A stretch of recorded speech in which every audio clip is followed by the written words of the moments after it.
I don't remember the first time I was blamed for something I didn't do. It started so early. It feels like blaming me was just part of my identity, as if I came into this world with a label across my forehead. Problem: my name is Ava. I'm 26 now, but this story begins when I was 6. I had just started first grade. Most kids remember their first day of school with excitement or nervousness. I remember it with blood. My brother, Caleb, 2 years older than me, tripped me on the sidewalk as we walked to the bus stop. I fell, scraped my knees raw, and cried. By the time I got home, I was limping and bleeding through my socks. I thought maybe, just maybe, Mom would pick me up, clean my wounds, tell me Caleb shouldn't have done that. Instead, she said, "What did you do to make him push you?" And that's how it always was.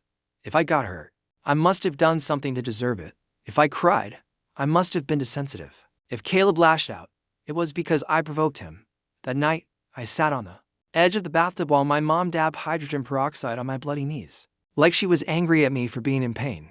Caleb sat in the hallway smirking, and even at 6, I realized I was alone in this house. Even when everyone was home. As we grew older, the blame game only intensified. Caleb had a short temper. He was the type of kid who would break something and then pretend it was already broken. One time, he smashed our dad's laptop by accident, dropped it while trying to sneak it out to play games. And somehow, I ended up grounded for it. Dad had come home from work and exploded. "Who touched my laptop?" Caleb stood silent, eyes wide, playing innocent. I tried to defend myself, say I wasn't even home. But then Mom chimed in. "Well, Ava's the one always messing with stuff," just like that. I was sentenced. No trial, no evidence, just history, or at least the version of history my parents had written about me. That was my life. By the time I was 10, I learned to stop defending myself. It only made things worse. The more I pleaded my innocence, the more they accused me of lying. So instead, I'd go quiet. I'd stare at the floor. I'd let the punishments fall on me like rain because I knew nothing I said would matter. And Caleb? He learned that all he had to do was keep a straight face and say nothing, and I'd take the fall for anything. One day, he and I were in the backyard, playing with sticks. Harmless until he got bored and decided to whack me across the shoulder. I screamed. It hurt so badly I couldn't move my arm for a second. I dropped to my knees, crying. Mom came running out. "What happened?" Before I could answer, Caleb said, "She started it."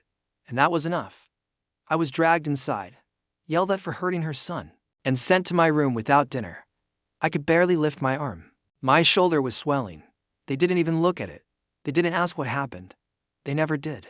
Looking back, I think the worst part wasn't the blame or the punishments, it was how easily they dismissed my pain. My truth didn't matter. My injuries didn't matter. I could have walked into the house with a broken leg, and they'd find a way to say I brought it on myself. I remember sitting in the dark that night, stomach growling, shoulder throbbing, and thinking, I must be really bad. That's why they don't love me. Because how else could I explain it? Why would a mother ignore her daughter's pain? Why would a father never ask his son if he was lying? The only answer my child brain could come up with was, it must be me. I started keeping a journal when I was 11. It was the only place I could speak freely. I wrote everything, every incident, every lie Caleb told, every time my parents looked through me like I was invisible. I even started drawing little marks for each day I cried. Some weeks, there were marks for every single day, but no one knew. No one asked how I was doing. At school, I wore a smile like armor. I got good grades, stayed out of trouble, and did everything to make my teachers like me. Because at least there, I could earn approval. At least there, I wasn't automatically wrong. But even when I tried to talk to someone like my 5th grade teacher, Mrs. Evans, it backfired. She noticed the bruises on my arms once. She asked if everything was okay at home. I froze. I wanted to scream no, it's not okay. But I didn't. I told her I was just clumsy. Because I knew if anyone from school called my parents, it would only make things worse. Mrs. Evans did call anyway. And that night, I was called into the living room where my parents sat with cold eyes. You trying to ruin our family's name? My dad asked. You're lucky we don't get CPS involved. My mom added. I remember the trembling in my hands. The shame, the terror that I had made things worse by just wanting someone to care. Caleb, of course, sat on the stairs, eavesdropping with a grin. That was the moment I truly shut down. I stopped writing in my journal. I stopped trusting adults. I stopped crying in front of anyone. I became the perfect, silent daughter. Because maybe if I was quiet enough, small enough, good enough, they would stop seeing me as the villain. But life has a way of pushing you, even when you're already on the edge. One night, this was when I was 13, Caleb came home in a rage. He'd gotten into a fight with a friend, something about a video game. I was in the living room, doing my homework, when he stormed in and shoved all my books off the table. "Move," he shouted. I did it. I was tired. Tired of moving, tired of shrinking, tired of swallowing everything. I said, "You don't get to boss me around." The next thing I knew, his fist hit the side of my head. It was the first time he had actually punched me. Before that, it had always been shoving, kicking, hitting with sticks or objects, but this was a punch. I fell to the floor, dazed. My lips split open, blood pooled in my mouth. I remember the metallic taste, the ringing in my ears, the scream I didn't let out. When Mom came in and saw me, bloodied on the carpet, Caleb standing over me, she said, "What did you say to him?" That moment still lives in my bones. Not "Are you okay?" Not "Caleb, what the hell did you do?" Just blame. Always blame. Dad joined a few minutes later. He didn't even look at me. He just pointed to the mess and said, "Clean that up before it stains." I went to the bathroom, tissue pressed to my mouth, hands trembling, and looked at myself in the mirror. There was blood on my shirt, a purple bruise already forming on my jaw. I looked like a horror story, but all I could think was, they'll never believe me. And they never did. From that night on, I stopped seeing Caleb as my brother. To me, he was just another bully I couldn't escape. But worse, he had my parents on his side. He could do anything, and I'd pay for it. After that punch, things only escalated. I became afraid to be alone in a room with him. I'd wait until he was asleep to sneak into the kitchen for food. I started flinching every time someone raised their hand, even if they were just gesturing. But I still couldn't tell anyone. Who would believe me? He was the golden child. He played football. He brought home trophies. He smiled on command and charmed relatives. Meanwhile, I was the quiet one, the emotional one, the girl who always had drama. One afternoon, a neighbor, a sweet old woman named Mrs. Garcia, saw me limping outside. She asked what happened. I told her I tripped. She said, "You always seem to trip, don't you?" I just smiled. What else could I do? I wasn't just bleeding anymore. I was invisible, and yet, somehow, still blamed for everything. By the time I turned 15, I had mastered the art of pretending. Pretending I was okay. Pretending my home was safe. Pretending I didn't flinch every time Caleb walked by. It wasn't just survival anymore, it was a necessity. Because the more I tried to expose the truth, the more my parents tightened the grip of their denial. And in that house, denial was stronger than fact, stronger than bruises, stronger than blood. But even the best pretender breaks eventually. It happened on a Saturday. Caleb had been out late the night before and came home drunk. My parents, of course, were conveniently asleep by then. They always turned a blind eye when he broke the rules. If I'd come home 10 minutes late from school, I'd have been grounded for a month. That morning, I was in the kitchen making eggs when Caleb stumbled in, still hungover. He looked like hell, but instead of crawling into bed and leaving me alone, he decided I was his target. "Why are you looking at me like that?" he slurred. I wasn't. I hadn't even looked at him. "You judging me now, huh?" He stepped closer, smirking. "Think you're better than me?" I froze. The spatula slipped from my hand and clattered onto the floor. He grabbed me by the arm, hard, fingers digging into my skin. I said, he spat, "You think you're better than me?" I didn't answer. I couldn't. I was too afraid. He shoved me hard. I crashed into the corner of the counter and hit the floor, smacking my chin against the tiles. Pain exploded through my jaw. I tasted blood again. And then, silence. He stood over me for a second, breathing heavy. I thought maybe this time he'd stop. Maybe he'd realize he went too far. Instead, he walked away, like nothing happened. Like I was the one who had fallen down on purpose. My chin was split open, bleeding down my neck. I pulled myself up, dizzy, using the counter for balance. My hands were shaking so badly I couldn't even open the freezer for an ice pack. That's how Mom found me a few minutes later on the floor, crying silently, blood on my shirt. But she didn't ask what happened. She didn't yell for Caleb. She didn't even look angry. She just sighed and said, "Why do you always have to make a mess?" That moment, those exact words felt like something inside me finally snapped. It wasn't just pain anymore. It was rage. Because no matter what I did, no matter how much I suffered, they refused to see it. I wasn't just the scapegoat. I was their punching bag, their excuse, their emotional trash can. And I was done, for days. I stayed silent, but in my mind, I was planning. I knew I couldn't go to a teacher again. I couldn't talk to my parents, but I could document everything. I dug out my old journal and started again, this time not just writing, but taking photos of bruises, scratches, torn clothes. I even recorded Caleb once. When he threatened me in the hallway, I kept everything hidden in a locked drawer under my bed. My plan wasn't to expose him immediately. I just wanted to have proof. Something that said, this happened. I'm not crazy. But the final straw came 6 months later. It was a school dance. My first real one. I had saved up money to buy a secondhand dress, blue satin, simple, but beautiful. I spent the whole week nervous and excited, like any girl would be. But Caleb decided I didn't deserve to be happy. As I was getting ready in the bathroom, curling my hair, he came in uninvited. He looked me up and down and laughed. You look ridiculous. Get out, I said, trying to stay calm. He did in single quotes. Instead, he grabbed the bottle of my hair mousse and dumped it all over my dress. I screamed. He shoved me against the wall and said, maybe now you'll stay home like you're supposed to.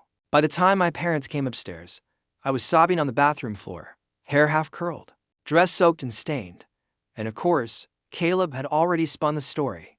She was being dramatic. He said, I barely touched her. And what did my parents say? You probably provoked him. That was it. That was the moment I stopped being afraid and started being furious. That night, after they went to sleep, I packed a bag. I didn't know where I was going, but I couldn't stay. I took my journal, my flash drive with all the photos and recordings, a little money I'd saved from babysitting, and I ran. I went to Mrs. Garcia's house, the sweet neighborhood. Once asked about my limp. I knocked on her door in the middle of the night, mascara smeared down my face, trembling. She opened the door, took one look at me, and said, come in. She didn't ask questions right away. She just wrapped me in a blanket and made tea. When I finally told her everything, her face went pale. She called the police, and this time, they believed me. Maybe it was the bruises, maybe it was the recordings, maybe it was the fact that I was 15, scared, and standing in front of them shaking with rage and pain. But they listened, and for the first time in my life, someone was on my side. Social services stepped in. There was an investigation. I was placed in emergency foster care for a while. And though it wasn't easy, it was terrifying. It was still better than going back. My parents were furious. They denied everything. Said I was a troubled child, that I had a history of lying and causing drama. But it didn't work this time. Caleb, when confronted with the recordings, finally cracked. He admitted some things but minimized everything, like always. Said it was just rough sibling stuff. But no one bought it anymore. Eventually, my mom's younger sister offered to take me in. I hadn't spoken to her in years. She lived in another state and was practically a stranger. But she stepped up, said she'd always suspected something was wrong in our house. But my mother had kept her at a distance. Living with my aunt was weird at first. I didn't trust her. I didn't trust anyone. I expected her kindness to turn cold any minute. I expected the blame, the yelling, the betrayal, but it didn't come. She gave me space. Gave me a room of my own. Let me choose when to talk, when to cry, when to just sit in silence. And slowly, I began to believe that maybe I wasn't the villain. Maybe I never was. Therapy helped. School helped. Time helped. But what helped the most? Being believed. That changed everything. But healing is messy. And trauma doesn't go quietly. I still had nightmares. I still checked over my shoulder. I still flinched when someone raised their voice. And then, one day, out of nowhere, Caleb texted me. It was 6 months after I left. Just a simple message. Hope you're happy. You ruined the family. I stared at the screen for what felt like hours. I didn't reply. Instead, I blocked his number, but his words haunted me. Did I ruin the family? That question lingered for years. Until I realized something. No. I didn't ruin the family. I exposed it. I told the truth. I protected myself for once. And if that destroyed their illusion of a perfect family, then so be it. Because the truth is, the family was already broken. I just stopped bleeding in silence. People talk about healing like it's a straight line, like you go from broken to fixed, from crying to smiling, from trauma to peace in a clean, neat arc. But that's a lie. Healing is a battlefield. Some days you wake up strong. Other days, you can barely get out of bed. Some nights, I'd laugh with my aunt during dinner only to cry myself to sleep hours later. Because a random sound reminded me of Caleb's footsteps in the hallway. And holidays. Forget it. Every birthday that passed without a call from my parents carved a new hole in my chest. Every Christmas card that never came reminded me I was still the villain in their story. Even though I had escaped, I wasn't truly free. Not yet. What no one told me was that trauma doesn't just live in memories, it lives in the spaces between. The silence before a door slams. The look someone gives you that reminds you of your father's cold eyes. The guilt that wraps around your throat even when you know logically you didn't do anything wrong. I kept asking myself, how do you heal when the people who broke you won't admit they ever did anything wrong? It's a question I still don't have a perfect answer to. But what I do know is this. You start by telling the truth. First to yourself, then to others. And that's what I did. When I turned 17, my therapist encouraged me to write a letter. Not to send it, just to write it. To say all the things I never got to say to my parents. It was one of the hardest things I've ever done. But I sat down one rainy afternoon, hands trembling, and began. Dear Mom and Dad, you made me believe I was broken, that I was the problem, that I deserved every bruise, every lie, every moment of pain. You turned a blind eye when your son hurt me, and then blamed me for bleeding. You were supposed to protect me, but I protected myself. And I'm still here, still standing, still healing. I forgive you, not because you deserve it, but because I deserve peace. But I will never forget, and I will never come back. Ava, I cried for 2 hours after writing it, not because I wanted their forgiveness, but because I had finally stopped trying to earn their love. That's when everything started to shift. I leaned into school. I got a part-time job at a bookstore. I made real friends, people who saw me, believed me, respected me. I started opening up more with my aunt, slowly building a bond I never thought I'd have with any adult. And then came the moment that changed everything again. My aunt was diagnosed with breast cancer. She told me in the kitchen one morning. I was pouring cereal, still half asleep, and she just said it softly, like she didn't want to scare me. I remember going numb. She had become my anchor, my safe place, my mother in all the ways mine had never been. And the thought of losing her, it terrified me more than anything else ever had. She went through treatment like a warrior. I helped where I could, rides to chemo, grocery runs, late-night tea when the nausea hit. And every time she winced in pain, something in me broke, but I never let her see it. Because she had been strong for me. And now, it was my turn. During one of her better weeks, we sat on the porch and talked about everything, my past, the pain, the future. That's when she looked at me and said something I'll never forget. You don't owe them closure, but you do owe yourself a clean slate. That stuck with me. A few weeks later, I made a decision I never thought I'd make. I reached out to my parents. Not because I missed them, not because I wanted to reconnect, but because I needed to look them in the eye and finally be heard. I called and asked if I could meet them in a public place, a cafe in my hometown. To my surprise, they agreed. The day of the meeting, my hands were sweating. My heart was pounding. I kept questioning myself. What if they gaslight me again? What if they deny everything? But my therapist had prepared me for that. This isn't about their reaction, she reminded me. It's about your truth. When I walked into the cafe, they were already seated. My mom had aged, her hair grayer than I remembered.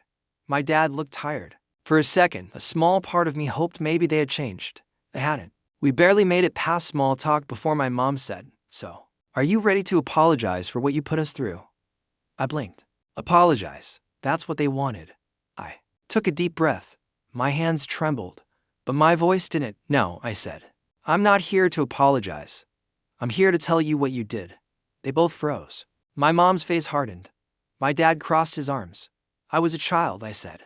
A child you failed to protect. You let Caleb abuse me, and you blamed me for it for years. You always twisted things. Ava, my mom said, eyes narrowing. You made us out to be monsters. No, I replied, my voice steady. You did that all by yourselves. I pulled out a copy of the letter I'd written, the one I never sent. I placed it on the table. I don't expect you to admit what you did. I don't expect an apology, but I want you to read this. I want you to know that I remember everything. They didn't pick up the letter, but I didn't care.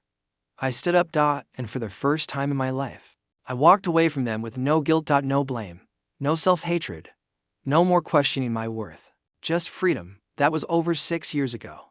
I'm 26 now. I graduated from college last spring. I work at a nonprofit that helps teens escape abusive homes.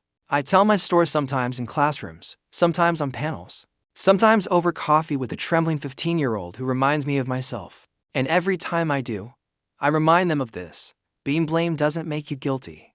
Being hurt doesn't make you weak. Being hated doesn't mean you're unlovable. You don't owe your abusers silence. And you don't owe anyone the right to rewrite your truth. As for Caleb, I haven't seen him since that day in the cafe. Last I heard, he was living back home, unemployed, blaming the world for everything. Just like our parents always taught him to do. I wish him well. Not really. But I do hope he never gets the chance to hurt anyone the way he hurt me. My aunt passed away 2 years ago. Her final words to me were, "You broke the cycle, Ava. Be proud." And I am. Because I'm no longer the scapegoat. I'm not the villain. I'm the survivor. And my voice once silenced is finally mine.